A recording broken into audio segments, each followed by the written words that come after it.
UFC 323'te 2 çempionluk tutuluşu bolar. On esas tutuluşyklary Dvalishvili bilen Yanın we Pantoja bilen Van'ın arasynda geçer.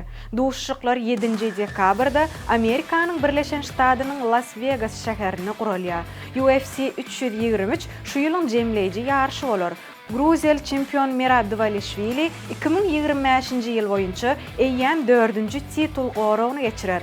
On garşydaşy tituluň öňkü eýesi Russiýaly Pyotr Yan. Özbekistanyň wekili Bogdan Guskov UFC'niň öňkü Polşaly çempiony Jan Blachowic'a garşy söwüşdi. Ýarym agyr diwizionly öňdewarjy 5 söwüşjisiniň hatlaryna girmek mümkinçiligini gazandy. Ýarş ertir 7 dekabrda ýerden bolar. Esas tutuluşyklary Aşgabat wagty bilen 8:00 töwerewi Bilet Film arkaly online tamaşa edip bilersiňiz. Muň üçin Bilet Filmde premium tarifa geçmegi ýatdan çykarma.